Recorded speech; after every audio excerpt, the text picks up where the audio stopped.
E olha, muito tem se falado sobre o uso da maconha para o tratamento de doenças mentais.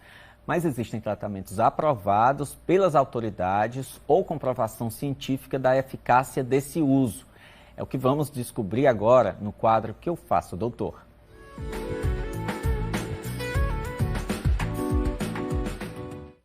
Na verdade, é uma pergunta, né, doutor Vicente? Doutor Vicente, médico psiquiatra, Vicente Gomes está aqui sempre conosco. Na verdade, o que eu falei afirmando é uma pergunta. Existe um uso, digamos assim, seguro da maconha? E aí a gente não está falando sobre os medicamentos feitos à base dela, não é isso? Bom dia. Bom dia, Felipe. Bom dia a todos. A segurança para o uso da maconha fumada é zero, Felipe. Não existe segurança em qualquer dose do uso da maconha, tá? Inclusive pessoas acham que pode ali resolver uma ansiedade, que pode acalmar, que pode melhorar o sono, quando na realidade a maconha, aquele efeito imediato em algumas pessoas, pode até causar ali um ataque de pânico, coração disparar, acelerar, ela ficar ali com aquela sensação de falta de ar, pode gerar uma certa euforia, tá? Pode acometer ali aquela percepção naquele momento como se estivesse sendo perseguida, alguma alucinação. Então, assim, não existe critério de segurança para o uso da maconha. E aí uma pessoa que diz assim, não, mas eu já fumo há anos e anos e consigo controlar a dose apenas para relaxar. Isso faz sentido? Não faz, Felipe. Por exemplo, o álcool. Tem gente que fala, eu vou aqui tomar uma dosinha de uísque, eu vou tomar uma cervejinha para dormir. Vai ter aquela sensação de alívio ali naquele momento, mas vai gerar um problema. Com a maconha da mesma forma, tá? Pode gerar dependência. A pessoa que utiliza essa maconha por um determinado período, quando deixa de usar, ela pode ter crise de abstinência, tá?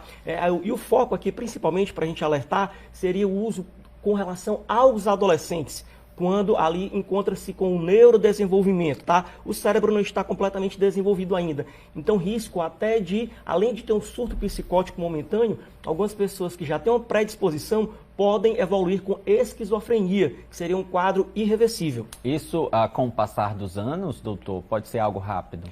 A curto prazo, ela pode ali trazer algum tipo de sintoma psicótico. Tá? Para algumas pessoas que já têm alguma predisposição genética, já têm alguns traços de personalidade, já tem alguma influência a favor, a maconha pode sim contribuir para que a pessoa torne-se ali, venha evoluir com um quadro de esquizofrenia, tá? Mas essa maconha, com o passar do tempo, ela vai gerar o quê? Problemas relacionados à motivação, tem pessoas que ficam mais apáticas, isoladas. Inclusive, Felipe, tem gente que chega no consultório, usuário de maconha, e fala, eu acho que eu estou com depressão, eu tenho autismo, minha concentração está ruim, eu tenho TDAH. Quer associar a doenças psiquiátricas, quando na realidade a responsabilidade é pelo uso da maconha. Então a gente tem que ter muito cuidado com relação a isso. Não responsabiliza a maconha, que seria o fator que estaria provocando esses sintomas, não é isso? Isso. E quando a pessoa ela começa ali a utilizar,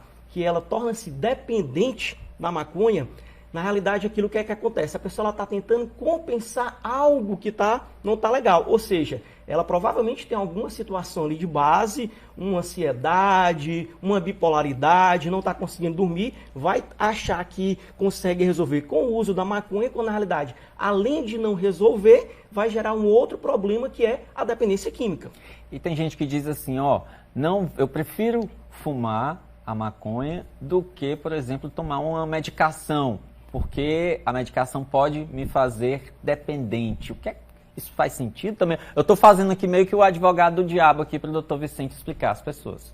Na realidade, a maconha, como eu já mencionei, ela causa também dependência. Então, se a pessoa está tendo essa necessidade, é porque ela precisa de um tratamento, tá? A gente sabe que hoje existem aí medicamentos que atuam com segurança para a ansiedade, que não causam dependência, conjunto de medidas, a parte comportamental também, psicoterapia, e aqui a gente faz um alerta também com relação a esse uso, tá? Nada adianta a pessoa que é dependente químico, seja de maconha ou de qualquer outra droga, focar ali no problema da substância, quando na realidade tem um problema de base. Então tem que ser resolvido aquele problema de base para sim direcionar para o uso ali da substância. Até porque, Felipe, não existe um tratamento específico, não existe uma droga ali, eu vou utilizar aqui a substância para poder deixar de usar maconha. Não, o tratamento ele é sintomático, varia de acordo com cada situação do usuário. A gente está falando sobre esse assunto, inclusive, aproveitando o momento, né? Já que agora, no final da semana passada, o STF parou um julgamento, há um voto de descriminalizar o porte de maconha, mas já tem maioria para distinguir o usuário do traficante. E aí a gente reforça que a maconha, diante de tudo isso que a gente está observando, ela neste momento, aí o uso dela não é legal. Em relação à saúde, também não é legal, não é isso? Quando a gente fala sobre crime, quando a gente fala sobre cuidado com a saúde, quando a gente fala sobre dose segura que não existe, enfim, a orientação é nem experimentar. Isso, Felipe, é ter todo cuidado porque, como eu já mencionei, né, vai ter pessoa que naquele momento inicial não terá problema, mas existe pessoa que sim, que vai ter problema a curto prazo. E isso que também pode gerar a questão da violência, relacionada à questão do tráfico, tá? Então, não vale a pena. Dr. Vicente Gomes, obrigado pela participação aqui no nosso BDP. Eu que agradeço, desejo a todos uma semana abençoada, iluminada e produtiva. Às 6 da tarde nós estaremos na Clube News FM com o Alô Doutor. Até lá. Até daqui a pouco.